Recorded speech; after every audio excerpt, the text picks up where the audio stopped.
அனைவருக்கும் மாலை வணக்கம். வணக்கம். அந்த காலத்தில் ஆட்டோவில் பார்த்தீங்கன்னா பின்னாடி எழுதி வச்சுருப்பாங்க, மனம் போல் மாங்கல்யம், எண்ணம் போல் வாழ்வு. நிறைய பேர் சீரியல்லாம் பார்த்துருப்பீங்க, நிம்மதி நிம்மதி உங்கள் சாய்ஸ் அப்படின்லாம் இருக்கும். நம்மளுடைய வாழ்க்கையில் சிறுவர்களாக இருந்தாலும் சரி, முதியவர்களாக இருந்தாலும் சரி, தொடர்ச்சியாக நமக்கு தேவைப்படக்கூடிய 2-3 விஷயங்கள் என்னன்னு சொல்லி பார்த்தீங்கன்னா, இங்கே இருக்கிறவங்க யாராவது என்னோடய வாழ்க்கையில் எனக்கு நிம்மதி வேண்டாம் அப்படின்னு சொல்கிறவங்க யாராவது இருக்கீங்களா? இல்லைங்க, நிம்மதி இல்லைன்னா ரொம்ப சந்தோஷமாக இருக்கும். நிம்மதி கண்டிப்பாக தேவை. வாழ்க்கையில் மகிழ்ச்சி என்பது கண்டிப்பாக தேவை. எல்லாருக்கும் சந்தோஷமாக இருக்கணும்னு ஆசையாக இருக்கா? இதே மாதிரி என்னுடைய பசங்களோ என்னுடைய குடும்பத்தை சார்ந்தவர்களோ தொடர்ச்சியாக வாழ்வில் முன்னேற வேண்டும் என்ற ஆசை இல்லாதவங்க யாராவது இருக்க முடியுமா? இந்த முக்கணி அப்படின்னு சொல்லி தமிழில் சொல்கிற மாதிரி இந்த 3 விஷயங்கள் நமக்கு தொடர்ச்சியாக தேவைப்பட்டு கொண்டே இருக்கிறது. அது நம்மளுக்கு கிடைக்குதா? முதல்ல அப்படி கிடைக்கல அப்படின்னா இதற்கான மூல காரணம் யார் அல்லது எது? என்னுடைய நிம்மதிக்கும் என்னுடைய மகிழ்ச்சிக்கும் என்னுடைய வளர்ச்சிக்கும் யார் காரணம்? அரசாங்கம் காரணமா? மற்றவர்கள் காரணமா? குடும்பத்தை சார்ந்தவர்கள் காரணமா? சொசைட்டியில் இருக்கிறவங்க காரணமா? இல்லை நான் தான் அதற்கு தேவையான முக்கியமான ஆளா?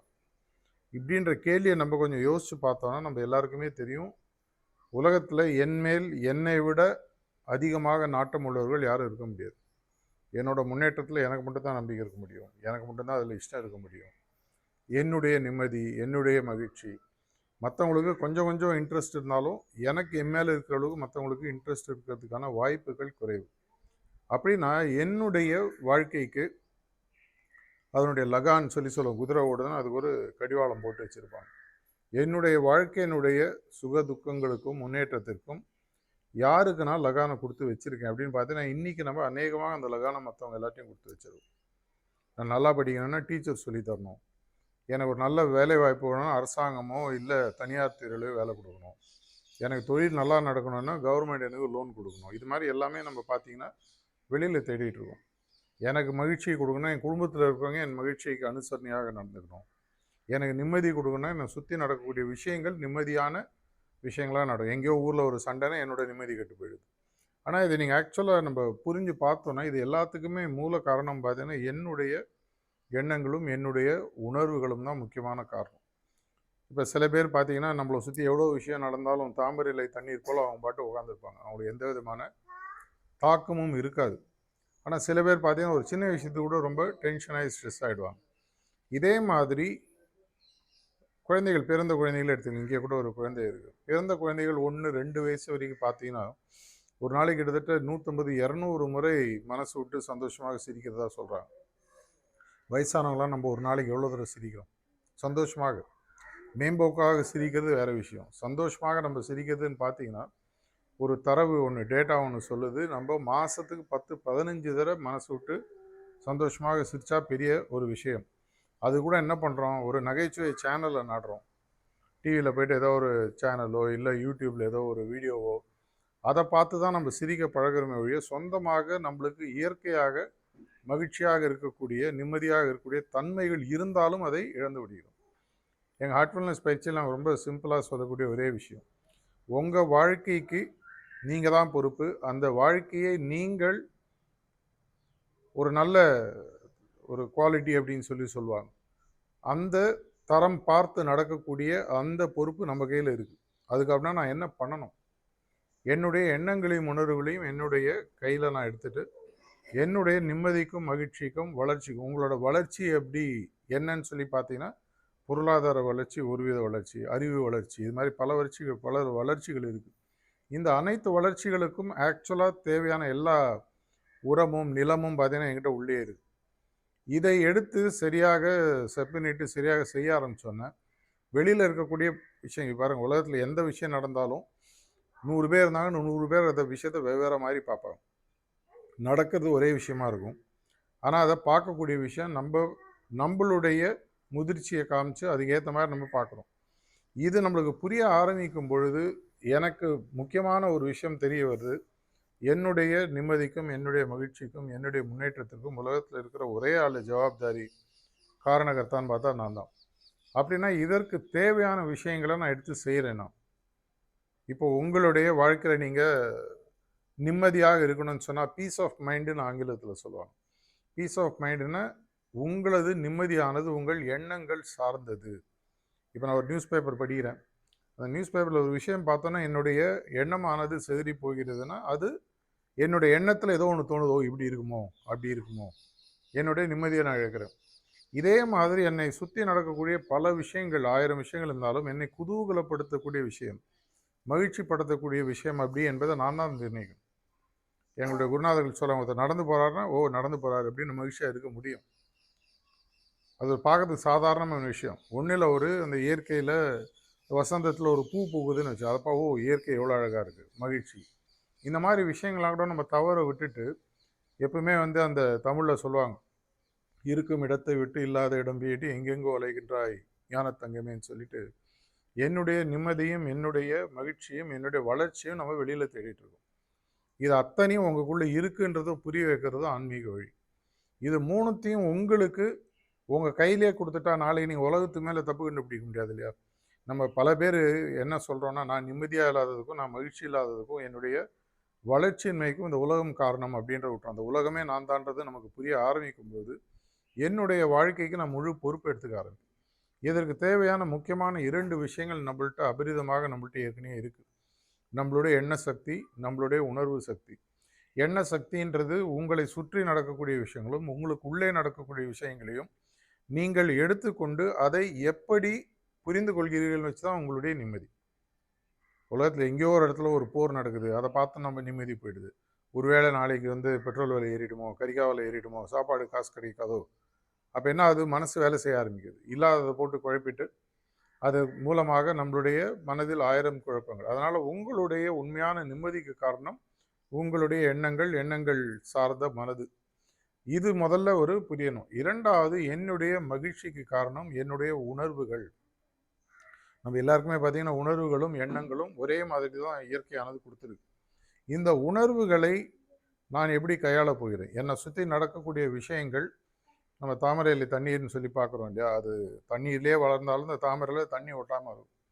இதே மாதிரி என்னை சுற்றி எந்த விஷயங்கள் நடந்தாலும் என்னுடைய மகிழ்ச்சி என்னோட கையில் இருக்குன்றது எனக்கு புரிய ஆரம்பிக்கும் போது என்ன ஆகுதுன்னு சொன்னால், ஆட்டோமேட்டிக்காக நான் அதனால தான் கிருஷ்ணர் பகவத்கீதையில் சொல்கிறார், எவன் ஒருவன் எந்த நிலையிலும் மகிழ்ச்சியாக இருக்கணும் அவன் தான் உண்மையான மகிழ்ச்சியில் இருப்பவன்.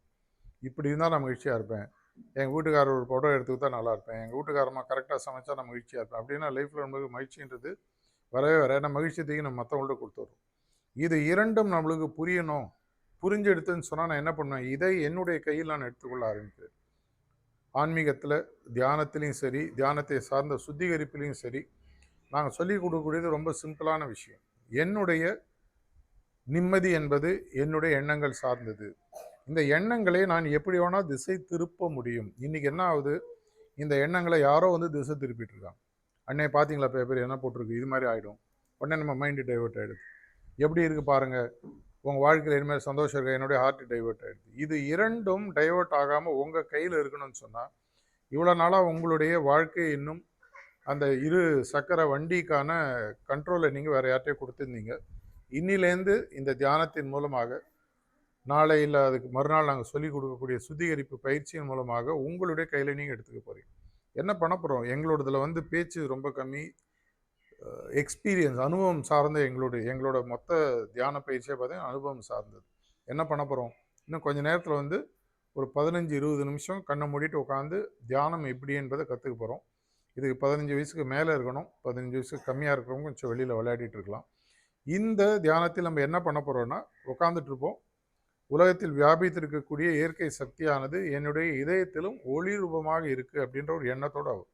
எல்லா இடத்துலையும் ரொம்ப இன்னும் சிம்பிளாக சொன்னால், எல்லா இடத்துலையும் இயற்கை கடவுள் இருக்குது, என்னோடய இதயத்தில் கடவுள் இருக்குன்ற எண்ணத்தோடு ஒரு 15 நிமிஷம் உட்காருப்போம். முதல்ல உங்களுக்கு இது வரைக்கும் உட்காராதவங்களுக்கு சைக்கிள் ஓட்டுற மாதிரி முதல் நாள் நேரடியாக சைக்கிள் ஓட்ட முடியாது, அங்கங்கே வண்டி இழுக்கும், கொஞ்ச நாள் கழிச்சு போயிடும். இதை நீங்கள் மெதுவாக செய்ய செய்ய செய்ய உங்களுடைய எண்ணமானது உங்களுடைய நண்பனாக மாற ஆரம்பிக்கிறது. இவ்வளோ நாளாக உங்களுடைய எண்ணமானது உங்களுக்கு நண்பனாக இல்லாமல் எதிர்மறையாக வேலை செய்து கொண்டிருக்கிறது. எது நினைச்சாலும் அது ஒன்று நினைக்குது, அதுபடி நம்ம மனசு மாறுது, நம்ம மனசில் இருக்கக்கூடிய நிம்மதியும் மகிழ்ச்சியும் போயிடுது. இனிலேருந்து என்ன ஆகும், என்னுடைய மனசு என் பேச்சுப்படி கேட்க போகுதுன்ற ப்ராக்டிஸ்க்கான முதல் ஸ்டெப் ஸ்டூடெண்ட்ஸுக்கு படிப்பில் யூஸ்ஃபுல்லாக இருக்கும். நீங்கள் ஒரு பணியில் வேலை செய்கிறீங்கன்னா உங்களுடைய பணியில் நீங்கள் வேலையை இன்னும் கவனமாக செய்வதற்கான இது ஒரு அடிஷ்னலாக உங்களுக்கு கையில் கொடுக்கக்கூடிய ஒரு டூல். எப்படி ஒரு தச்சனுக்கு கையில் இருக்கக்கூடிய அவனுடைய தச்சுக்கான இந்த டூல்ஸ் எல்லாம் நல்லா இருக்கணுமோ, அதே மாதிரி என்னுடைய வாழ்க்கைக்கான 2 முக்கியமான டூலை இதை நாங்கள் கொடுக்குறோம். இப்போ நம்ம தியானம் செஞ்சு பார்க்க போகிறோம். அதுக்கு முன்னாடி ஒரு சிம்பிளாக ஒரு உடலை தளர்வாக வைக்கக்கூடிய ஒரு பயிற்சி இருக்கும். இது யோக பயிற்சியினுடைய முதல் ஸ்டெப். இதை உட்காந்து நீங்கள் கண்ணை மூடிட்டு அவங்க சொல்லக்கூடிய விஷயங்களை நடப்பதாக பாவித்து உட்கார போகிறீங்க. இதை செஞ்சுட்டே வரும்பொழுது அப்படியே ஒரு 4-5 நிமிஷம் இந்த கமெண்ட்ஸ் மாதிரி சொல்லுவாங்க. அப்படியே உங்களோட உடலில் இருக்கக்கூடிய ஒவ்வொரு பாகமும் மெதுவாக ஒரு இளகும் தன்மையை அடைந்து நீங்கள் தியானத்துக்கு தயாராக உட்காரும் பொழுது உலகத்தில் வியாபித்திருக்கக்கூடிய தெய்வீக சக்தி உங்களுடைய இதயத்திலும் ஒளிரூபமாக இருக்குது. அதை கவனிச்சுட்டு இருக்குங்கன்னு ஒரு கமாண்டோட நிறுத்துவாங்க. அப்படியே நீங்கள் தியானத்தை தொடருவீங்க ஒரு 10-15 நிமிஷம். முதல் நாள்ன்றதுனால ஒரு 15 நிமிஷம் வைக்கிறோம். போக போக உங்கள் இஷ்டத்துக்கு படி நீங்கள் வச்சுக்கலாம். சில பேர் எக்ஸசைஸ் பண்ணுவாங்க, 5 நிமிஷம் பண்ணுவாங்க, சில பேர் 1 மணி நேரம் பண்ணுவாங்க, சில பேர் 2 மணி நேரம் பண்ணுவாங்க. அவங்களுடைய இன்ட்ரெஸ்ட்டை பொறுத்து இருக்குது. இது முதல் நாள் பயிற்சி. நாங்கள் எல்லாருக்கும் கேட்குறது என்னென்னா, ஒரு 90 நாட்கள் தொடர்ச்சியாக ப்ராக்டிஸ் பண்ணி பாருங்கள். நான் முதலே சொன்ன மாதிரி எங்களோடது நீங்கள் பேசுகிறதுன்ட்டு இன்னையோட நாளையோட முடிஞ்சிடும். அதுக்கப்புறம் பார்த்தீங்கன்னா நீங்களே தான் ப்ராக்டிஸ் பண்ணலாம். உங்கள் கையில் ஸ்மார்ட் ஃபோன் இருந்ததுன்னா அதில் போய்ட்டு ஹார்ட்ஃபுல்னஸ்னு ஒரு ஆப் இருக்குது. நீங்களே டவுன்லோட் பண்ணி வீட்டில் நீங்களே கூட ப்ராக்டிஸ் பண்ணலாம். படிக்கிற ஸ்டூடெண்ட்ஸுக்கு கான்சன்ட்ரேஷன் பெட்டராகும், படிக்கிற விஷயங்கள் பெட்டராக ஞாபகம் இருக்கும். உங்களுடைய வாழ்க்கையில் நீங்கள் வளர்ந்தவர்களாக இருந்தால் உங்கள் வாழ்க்கையில் நீங்கள் தினசரி பார்க்கக்கூடிய சவால்களை பக்குவமாக அணுகக்கூடிய ஒரு தன்மை உங்களுக்கு கிடைக்கும். வரக்கூடிய வெற்றி தோல்விகளை சமநிலையாக பார்க்கக்கூடிய ஒரு பக்குவம் வரும். வாழ்க்கையில் வெற்றி தோல்வின்றது ஒரு காயினோட 2 சைடு மாதிரி. இது ரெண்டும் இல்லாமல் வாழ்க்கை கிடையாது. வெறும் வெற்றியே இருந்தாலும் வாழ்க்கை போர் அடிச்சு போயிடும். வெறும் தோல்வியாக இருந்தால் நம்ம துவண்டு போயிடுவோம். இது இரண்டும் வரும்பொழுது உங்கள் வாழ்க்கையை சமநிலையுடன் பாவிக்கக்கூடிய ஒரு தன்மையை உங்களுக்கு இது மெதுவாக கொடுக்க ஆரம்பிக்கும். 90 நாட்கள் தினசரி ஒரு அரை மணி நேரம் 40 நிமிஷம் ஒதுக்கி வச்சு ப்ராக்டிஸ் பண்ணுங்கள். கார்த்தால ஒரு 15-20 நிமிஷம் தியானம், சாயங்காலம் ஒரு 10-15 நிமிஷம் சுத்திகரிப்புன்ற ஒரு பயிற்சி நாளைக்கு உங்களுக்கு சொல்லி தருவாங்க. அதுக்கப்புறம் பிரார்த்தனைன்ற ஒரு சின்ன விஷயம், என்னோட ஒரு உயரிய சக்தியுடன் என்னை கனெக்ட் பண்ணிவிட்டு நைட்டு படுக்கிறதுக்கு முன்னாடி ஒரு நம்மளுக்கு மேலே இருக்க இயற்கை சக்தியோடு நம்ம கனெக்ட் பண்ணிட்டு படுக்க போகிறோம். இவ்வளோ தான் எங்களுடைய மொத்த பயிற்சி. இதற்காக எந்த விதமான கட்டணம் கிடையாது. இதுக்காக உங்களுக்கு எந்த விதமான குவாலிஃபிகேஷனும் தேவையில்லை. உங்களுக்கு உங்களுடைய வாழ்க்கை மேலே இன்ட்ரெஸ்ட் இருக்கணும். 15 வயசுக்கு மேலே ஆயிருக்கணும்.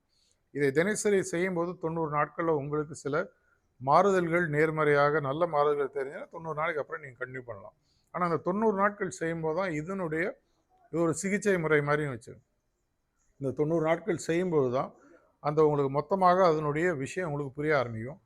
இதை உங்களுக்கு செய்வதற்கு எங்கள் பொள்ளாச்சி நகரத்தில் அவங்க முன்னாடியே சொன்ன மாதிரி நிறைய தியான மையங்கள் இருக்குது, நிறைய பயிற்சியாளர்கள் இருக்காங்க, நிறைய தன்னார்வ தொண்டர்கள் இருக்காங்க. உங்களுக்கு தொடர்ச்சியாக எல்லா விஷயத்தையும் செய்வாங்க. இந்த கிராமத்தில் எங்களை கூப்பிட்டு இன்றைக்கி பேச அனுபவித்ததுக்கும் தியானம் செய்வதற்கான ஒரு வழிமுறையை சொல்லிக் கொடுப்பதற்கு கொடுத்த வாய்ப்புக்கும் நன்றி. இப்போ நம்ம தியான பயிற்சி பார்ப்போம். நன்றி, வணக்கம்.